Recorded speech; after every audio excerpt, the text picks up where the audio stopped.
So, Chuck, one of the things you discuss of the many topics is the Michael Jordan baseball career. And it's fascinating to me because you touch on something that I've talked about with friends all the time, how something is perceived later compared to how it was perceived at the time.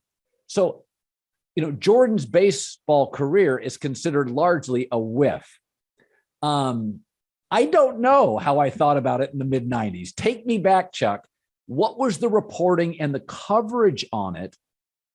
Were we bewildered? Were we disappointed? Were we kind of impressed that he gave it a run? What was the coverage on MJ's baseball career back then? Well, what you're mentioning is very true. It's interesting to me how this period of his career now has sort of been reconsidered as charming. I think that people now look at it as sort of an interesting detail in this person's kind of trajectory, that in some ways humanizes him, although that doesn't really make a lot of sense. I mean, at the time it was very strange. We were in this period where there were people like Bo Jackson and Deion Sanders who were playing multiple sports, but those were very different situations. Not only had they played in college, but they seemed to have this sort of physical imposing quality that would transcend to any sport. Whereas Jordan was this guy who's 6'6", pretty wiry. I mean, I guess you could argue he could play volleyball, but he doesn't really have the body that's made to play baseball. So then the thinking was, well, why is he doing this? Like, is it because of the death of his father, and his father had loved baseball, which is sort of what Jordan implied. There were the conspiracies about this idea of gambling, that he was secretly suspended by David Stern, and this was some way for him to keep earning his money, like it had been some kind of compromise. There was this idea that maybe he perceived himself as invincible, and that there wasn't really a sport that he could not excel at.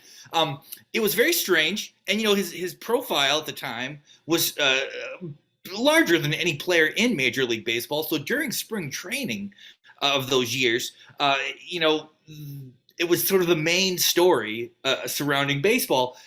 And then the season would start. He was relegated, to the minor leagues, and then we kind of go back to our normal coverage. I guess what I find interesting about it is, to me, it sort of illustrates the last period in American history where baseball was still seen as different than other sports. And somehow his desire to play baseball did not seem as maybe paradoxical as it would seem now. I mean, we were thinking about this time when, Ken Burns' baseball was on PBS. And there was this idea that baseball was just different than other sports. And I would guess when you were a younger person, particularly for your father, there was this idea that baseball had this separation from football and basketball, even as it lost its kind of popularity. And I look at Jordan's attempt to play baseball as sort of the last time when this thinking was still so common that the greatest basketball player in the world would somehow see a logic in trying to play this sport that was really receding from the cultural conversation. There's two people in my life that I consider had a force field around them. Reagan, who once laughed and joked about bombing Russia, and it was a story for a day. And MJ. That MJ, a lot of vagaries here. Selfish, punched a teammate, quit twice, hard to coach, tough on teammates, failed at baseball, was divorced, gambling controversies. LeBron James' big knock is he really didn't criticize China much when he had an opportunity to. Oh yeah, once as a free agent he left. Is that I think history would be much more favorable to LeBron, not that he'll be criticized, but he would be far less criticized if he played when Jordan did, and Jordan played now. Jordan would be pummeled. It's almost as if SportsCenter never ran any of his misses. And there was a bubble around Jordan. And Chuck, I always felt a lot of it was he was the first in on the big shoe deal. That Nike surrounded him with a impenetrable shield, a bubble. And Reagan felt a little bit like that. Now with Twitter and social media and the polarization, Reagan would get crushed as doddering old goofy actor, vacuous, and he had his critics. So that my takeaway on Michael is he was kind of fortunate. You could have a lot of flaws in the 90s. Am I wrong on that? Well, no, I mean, in terms of one's ability to sort of go through life and have huge parts of it hidden. Everybody prior to the social media universe benefited from that. I mean, going back to the idea of FDR being paralyzed, essentially, was something that you could sort of keep out of the public conversation. I mean, the thing you say about LeBron, it's pretty fascinating in the sense that I can't think of many other examples of a situation where somebody was very young and before they had done anything was sort of deemed as this individual is going to become, the apex of his sport. And then it actually worked out. I mean, Tiger Woods sort of had that, but then that all sort of dissolved. Once we move into like 2006 and 2007, LeBron's the fact that he's never had a cataclysmic failure is surprising. Now you look at Jordan. It is interesting. I often think that, that we remember these guys for their great achievements, but they're sort of defined by their greatest failure.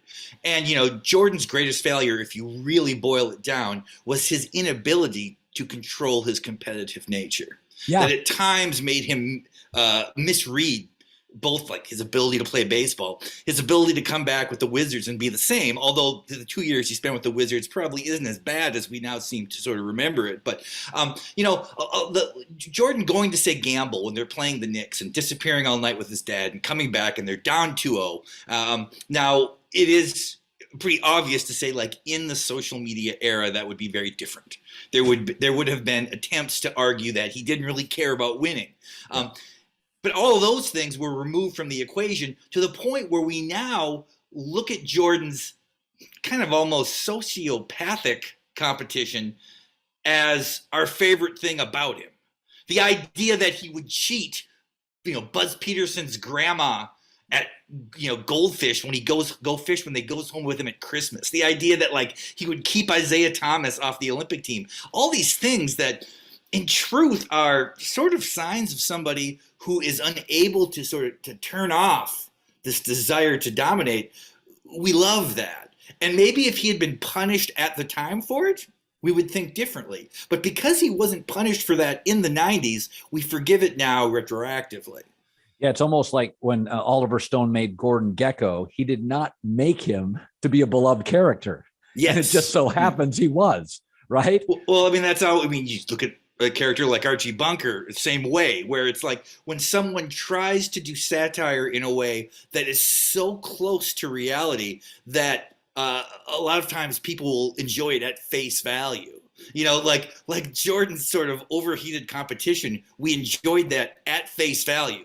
It was the idea that it meant something else wasn't really part of it. I mean, now when you look at an athlete in the spotlight, whether it's LeBron or Kyrie Irving or Aaron Rodgers, any of these guys, all their decisions that they make that are ancillary to the sport they play are sort of injected back into the view of them as an athlete.